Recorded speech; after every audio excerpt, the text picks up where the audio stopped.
This is the physics that we're going to need over the next 2 days.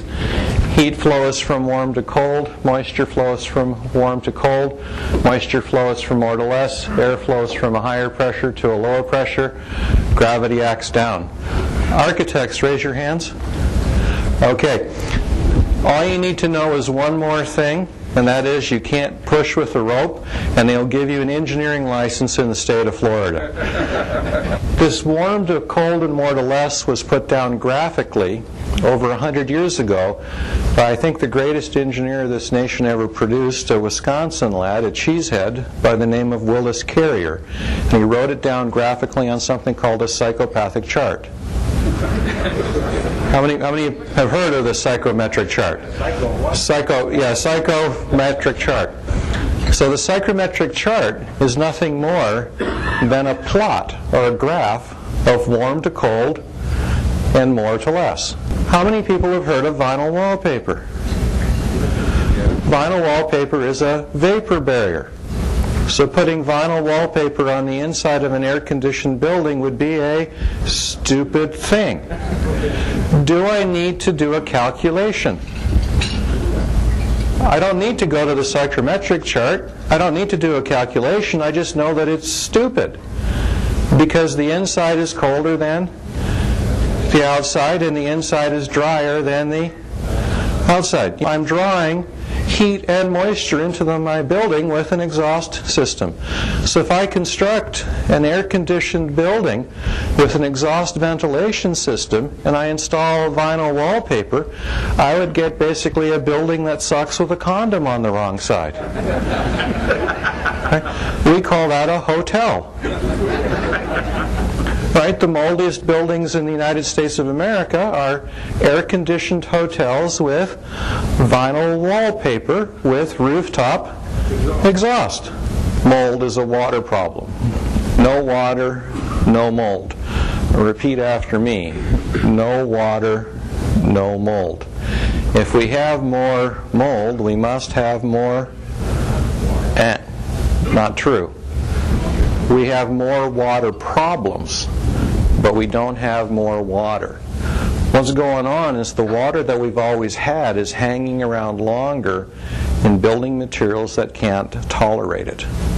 So the dwell time for moisture is going up, while the ability to store and redistribute this moisture and dissipate it is going down. The materials that we construct with today are far more water sensitive than the materials we constructed with 50 years ago. I can store a lot of water in a brick or a block. I can't store very much water in the paper facing of gypsum board or in a metal or a steel stud. It's pretty darn clear that in the next decade we're going to have to probably double, if not triple, the amount of thermal resistance in our walls, roofs, and foundations. And the more insulation you add, the lower and lower the drying potential. Adding insulation causes mold. This drives the greenie weenies and the Department of Energy absolutely up a freaking wall. When the rate of wetting is greater than the rate of drying, we have accumulation, but we don't get into trouble until the quantity of accumulated moisture exceeds the moisture storage capacity of the material system or assembly, and the storage capacity is time, temperature, and material specific. So building a foundation and insulating it on the inside and covering it with a vapor barrier would be a stupid thing. Of course, what we've done is we've institutionalized it in the building code. We actually have a law that requires you to do something that doesn't work according to the physics. Isn't that amazing? How does that happen? Well, have you ever seen how codes get made? It has nothing to do with physics. It's all a political convention. You have a room full of 1,000 voting delegates, and you pass motions. All of you who want to repeal the second law of thermodynamics, raise the yellow card. Passed. In fact, we don't study anything in school. We can't read, we don't write. Our kids just get taught how to feel good about themselves while they're unable to function in the modern world. So mold on framing material is just a surface phenomena. It's just on the surface. You can wipe it off with soap and water and be done. All these people running around with the ET suits and the negative pressure containment and the HEPA vacuums, that's just a tax on stupid people. Let's dissolve the fibers and reconstitute the fibers and make nature's most perfect mold food, paper. Old mold with no teeth can eat paper. And what do we do with this paper? We laminate it to both sides of gypsum board, right? We have paper-faced gypsum board. What do we do with this paper-faced gypsum board? We line the entire interior of our buildings with paper-faced gypsum. If we build commercial non-combustible assemblies, we line the outside of our buildings with paper-faced gypsum.